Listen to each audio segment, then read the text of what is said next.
Okay, so we're talking about consonance, dissonance, and chord progression today. I'm mainly going to talk with YouTube videos because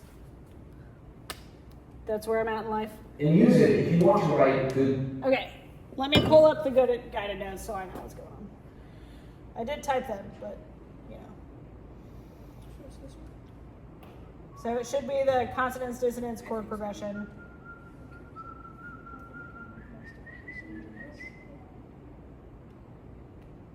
Did I do it? No, you didn't. You have to go to text. Well, Okay. I mean, I was talking about. So this the up here. first 3 questions are in this video, and we're not going to watch the whole video, then we'll watch another video. This one is not my most favorite video to talk about chord progressions. Like I was going through it this morning, and the way he's trying to break it down, it's just not my favorite. But the next one will be kind of a lot cooler. Songs, then you need to understand chords, but it's more than just mechanically memorizing how to play the notes on an instrument. You really need to understand why chords relate as they do, how harmonies are strung together into pleasing chord progressions. So here's a look at how it all works. Let's take the C major scale, for example, with notes C, D, E, F, G, A, B, C, or intervals 1, 2, 3, 4, 5, 6, 7, 8. You can build 7 chords from this pattern by starting on each scale degree and playing every other note of the underlying scale in groups of 3 to get C major, the major 1 chord made from notes C, E, and G, D minor, the minor 2, made from notes D, F, and A, E minor, the minor 3, E, G, and B, F major, the major 4, F, A, and C, G major, the major 5, G, B, and D, A minor, the minor 6, A, C, and E, and then B diminished, the diminished 7 chord made from notes B, D, and F. To play each chord, you just move up through the underlying scale. Now that's how these chords are built, by combining every other note of this pattern, of the C major scale in our example. But when you look closer, you can see how this alternating pattern also reveals a really cool connection between all of the chords. If I play a C major chord, C, E, and G, again it's formed by hitting every other note of the underlying scale. Well, if I continue this alternating pattern, the next note is B. And by dropping this C note here, that leaves me with 3 notes, E, G, and B, which is the E minor chord, the minor 3 in the key of C. And by continuing on, if I play the next note in this alternating pattern, I get D. So E, G, B, and D. And if I drop this E note, that leaves me with G, B, and D, which is the G major chord, or major 5. And if we keep going in the same way, G, B, D, F, drop the G, and that leaves us with B, D, and F, which is the B diminished chord, or the diminished 7. Then B, D, F, A, play these 3 notes, D, F, and A, that's the D minor, or minor 2 chord. D, F, A, C, drop the D, and that leaves us with F, A, and C, which is F major, major 4. F, A, C, and E, drop the F, and that leaves A, C, and E, which is the A minor chord, or the minor 6. And then we play A, C, E, and G, and drop the A, that leaves us with C, E, and G, which means that we've cycled all the way back to G major, or the major 1 chord again. All of these harmonies are connected in this way. And this alternating pattern of every other note is really just a series of major third and minor third intervals, which are the intervals used in chords.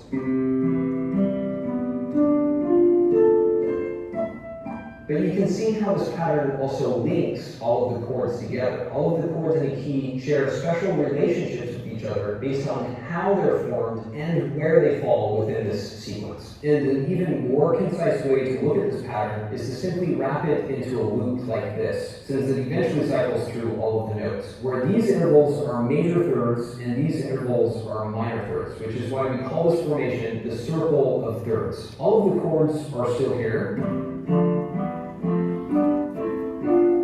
but now they're arranged in relation to one another chord. Basic. Okay, so kind of going back a little bit, he's getting into stuff that I don't particularly feel like you need to know, but if you want to know, I'll share the playlist that I have for all the music appreciation videos. But how do you build a triad? Combine every other. Yeah, so like basically every other note, it's yeah. So if we're starting, he's in the key of C, so I'll go in the key of C. So we have, if you want, a major 1 chord. So the Roman numerals relate to the starting note of the, like whatever scale we're in. So we're in the C scale, so 1 is C. What's 2? D. What's 3? F. E. So it's just literally like, yeah, we are, Like the other ones. yeah. So we're just, woo. So C, D, E, F, G, A, B, C. So 1, 2, 3. I think it's minor, technically. Yeah. 3, 4, 5, 6, 7, 1. And it's major or minor depending on the other notes that go with it. So Roman numerals that are lowercase are minor, uppercase is major. So that's how we can tell the difference between major and minor. 3. Yeah, because EGB to be major would have to be E, G sharp, B. So a major triad is a major third interval and then another major third, or a major third and then a perfect fifth.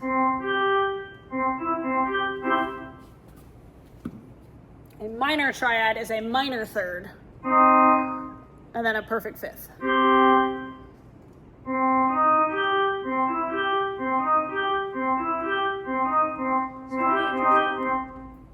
So major is major third.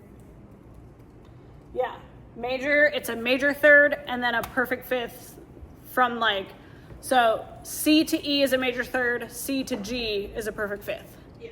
Minor triad, C to E flat is a minor third, C to G is a perfect fifth. So a minor is. It's a minor third and then a perfect fifth. Starting like building it from the bottom note.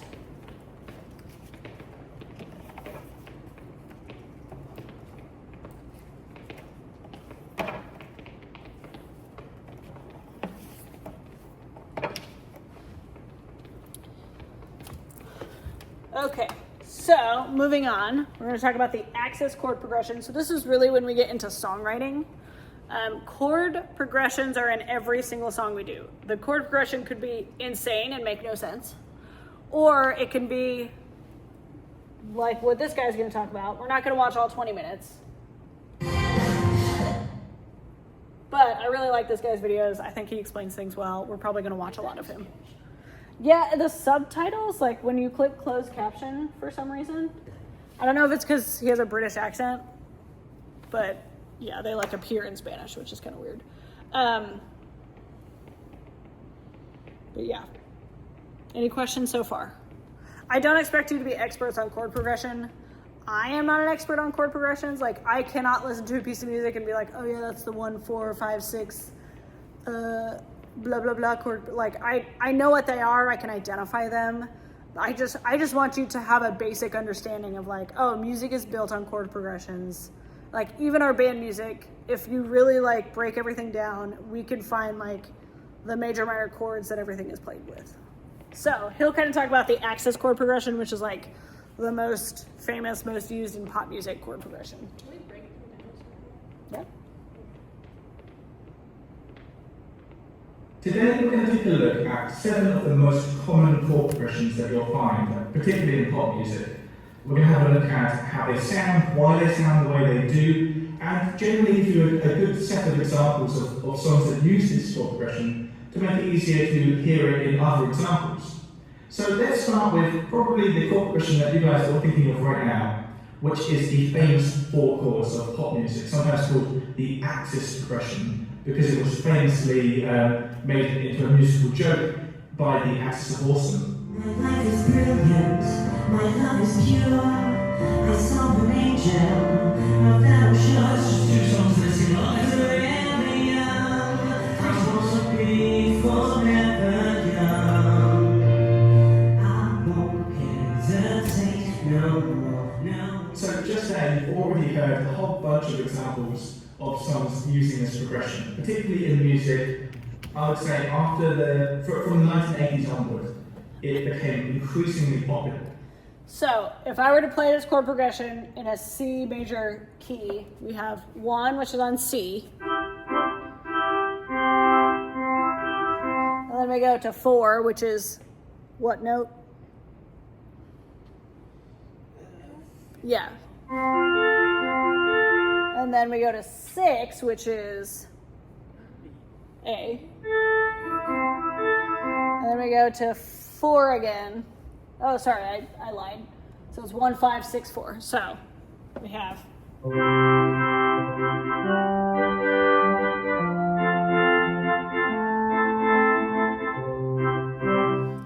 So that is that's like a complete sentence in music.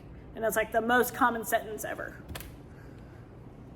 Like that's kind of what a chord progression says to me. Like every day in music class we do the Aloha song. So we start with C.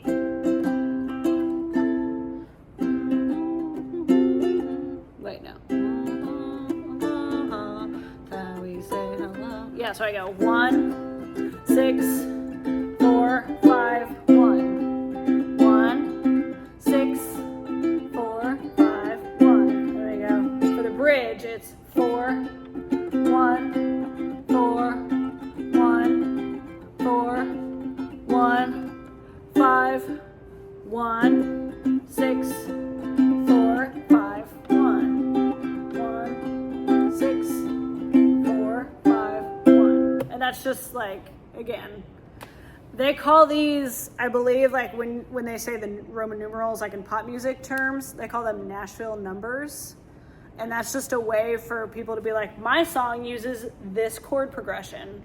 And then you can play it in literally any key. Because I can go to the G major key and hold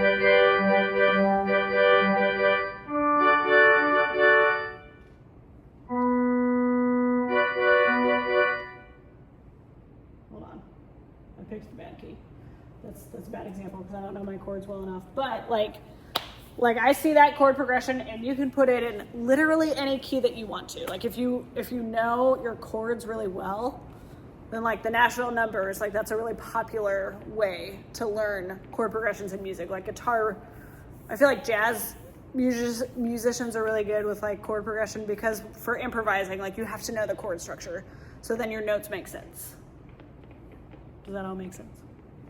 Okay, yeah, this is the Axis chord progression. And then pretty soon he'll talk about the minor version. To use this chord progression. And perhaps that popularity peaked around the late 2000s, early 2010s. It's hard to say exactly. I feel like it's less common today, actually, than it was 10 years ago. But there's loads and loads of songs that use this progression. And it's just a really great progression to loop. Which is why it's used so often. Often when choosing a song, it will be looped for an extensive period of time, potentially for the entire song. Why it works so well, in my opinion, is we start with the root chord, then we move away, as far away as we can really, from that root chord, we move to the fifth chord of the key. That introduces tension and motion. We now need to go somewhere, we can't just stay there. So if we wanted to drag things out, we'd go back to 1. And now we sound completed, done. But that would be a bit boring. So rather than going back to 1, after the 5 chord, we go to 6, which offers a different type of resolution, not a full resolution. And then, rather than staying here, because once again that would be boring, we now introduce a bit more tension by going to the 4 chord. Now the 4 chord, much like the 5 chord, doesn't necessarily feel resolved. It doesn't want to stay here. So we need to go back somewhere, and that was us back. The one chord.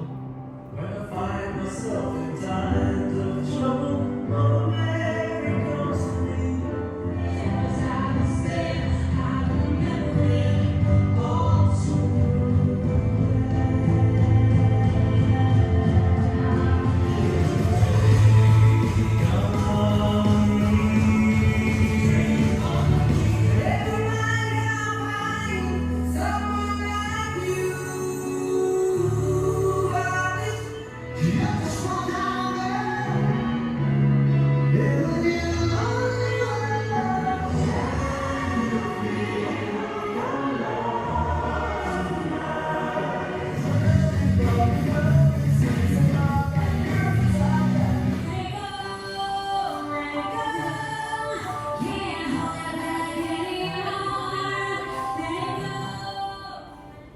The next chord progression we're going to talk about is actually a very closely related chord progression to our first progression we talked about.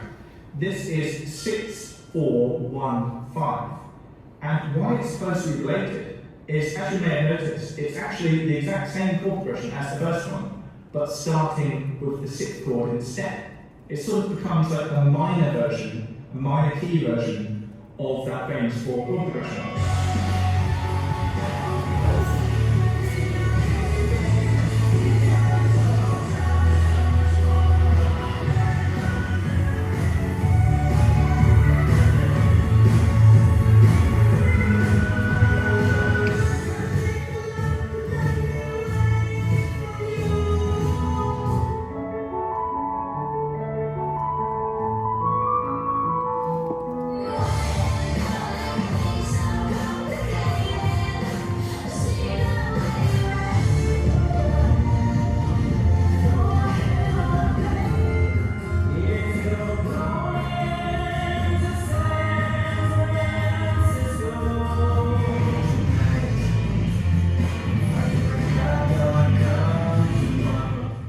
In that Axis of Awesome skit, that famous video, they use the fact that these two chord progressions are related to segue into the other progression to sort of make their list of songs even longer.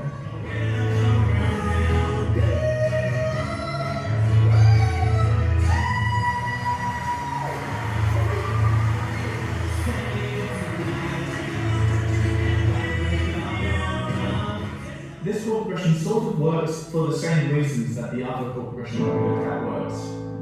It's just a great balance of tension and release that allows it to continue looping around indefinitely if you want to do. I personally prefer this one over the first one. I feel like this is a slightly more dramatic than But yeah, like I was saying, the first chord, A minor resistance, is providing a point of rest.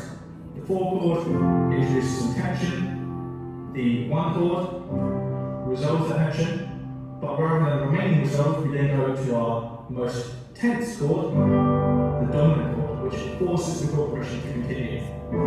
So we wind up in this perfectly looped chord progression. I think that can just keep going around if it needs to, as long as possible.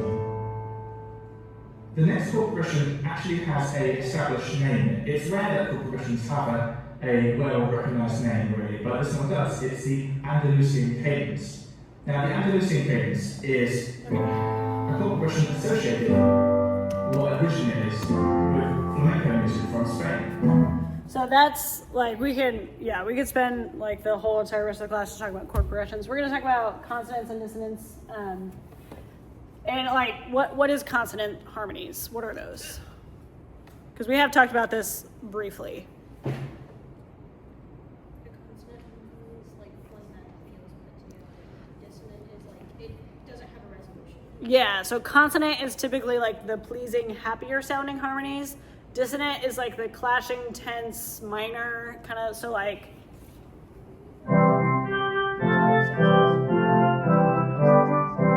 Those are all consonant. Twinkle, twinkle, little star, very happy, very pleasing. But if I change a couple notes,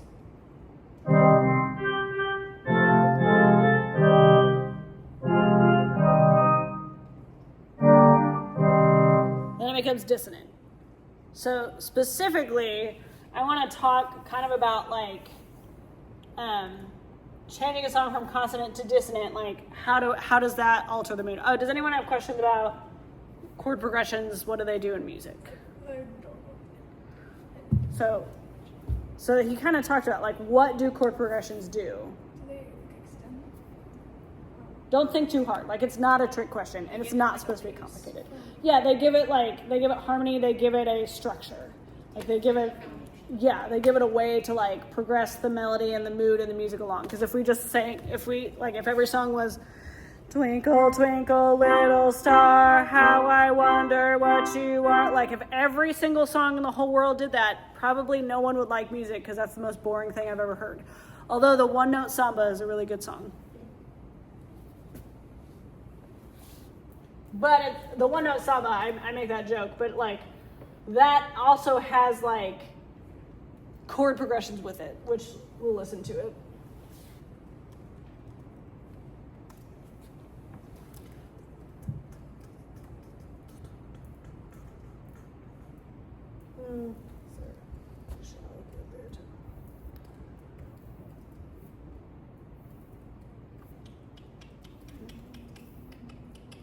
Maybe that one.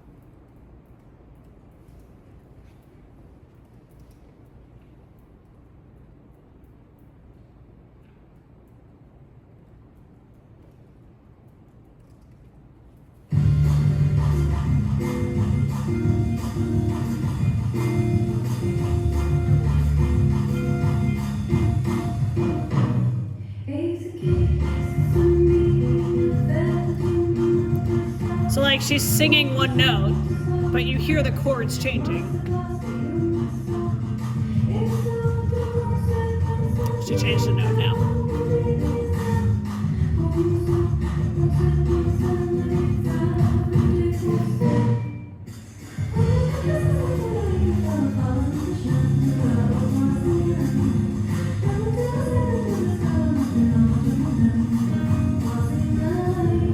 So even though she's singing on like, it's a very simple, very plain melody, she kind of spices it up later, but like, yeah, the chords are still changing, but if we just have one chord, one note, I mean, you can do a song like that, but it's not nearly as interesting as when we change all the chords.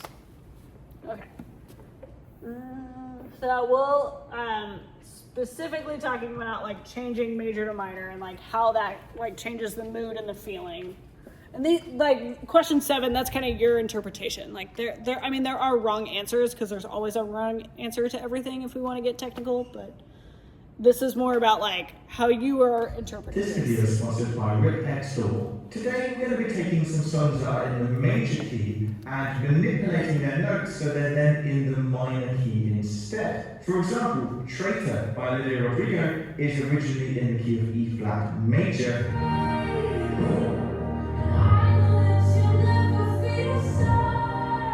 But what if we changed it into E flat minor?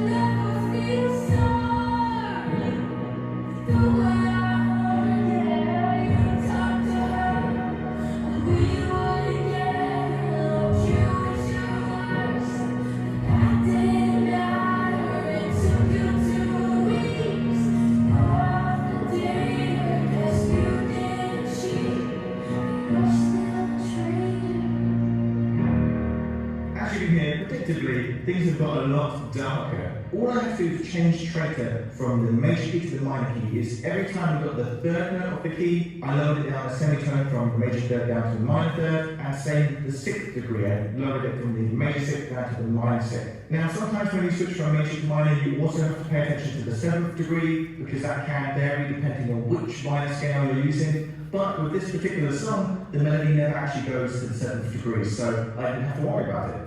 So let's do that again, this time with another perky pop song, Pink Pony Club by Chaperone. Pink Pony Club usually sounds like this in the major key.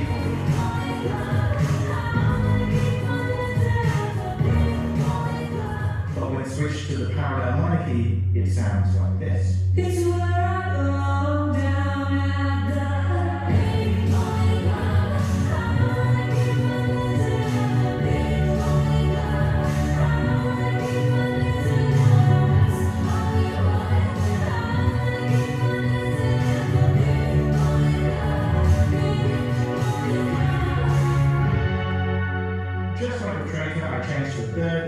degrees to swap it from major to minor. And of course, like I did with Tracer as well, I'm then setting that now minor key melody to a minor key chord progression, because of course we can't stick with the original chord progression because that would clash with the new minor key. So we've done some switching from major to minor. Now let's do the opposite. Let's take a minor key song, like Somebody That I Used to Know by Gautier,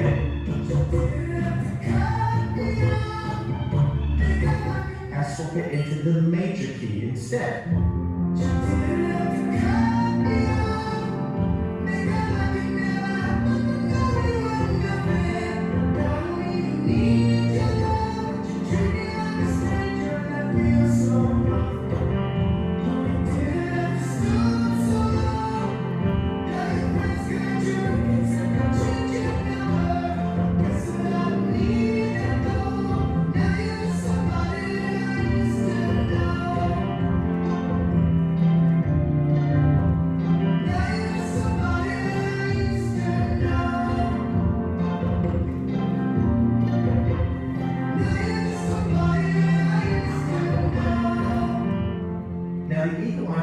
Notice that whereas I moved Traitor and Pink Pony Club from major to parallel minor, with Somebody That I Used to Know by Gautier here, I've moved it from the minor key, not to the parallel major, but to the relative major. Somebody That I Used to Know was originally in the key of D minor, so the parallel major would have been D major, but instead I've moved to F major. Keys that are relative major and minor are effectively modes of each other. They're using the same notes, but treating a different one as the tonic note. One's a major key and one's a minor key. So it actually worked really well here to switch Somebody That I Used to Know into the relative major, because I didn't actually have to change any of the melody notes. I just set those melody notes to different chords, and that changed the context. It changed which notes are now representing which scale degrees, casting the exact same melody into a different tonality. I think like changing major to minor, like it gives it a very cool like spooky feeling, but that like my brain can handle that. But then changing the minor to major, like that song, like I was like, I don't know, like did not compute. Like it felt very off. Probably also like the lyrics of it were also very like, oh, this is a really negative song, but it's in a very happy key and the harmonies are all very consonant, and I don't understand that. Okay, we have about 10 minutes. I recommend for your test, like taking all of your guided notes and kind of like putting them in one document, so you're not like trying to like pull up all the different assignments on like Canvas. And I'll probably do a paper test this time.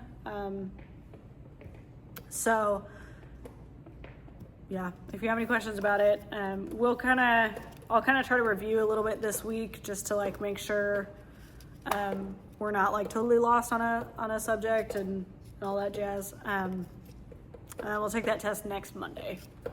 And then next week, like we won't do like a lecture, we'll just do the test.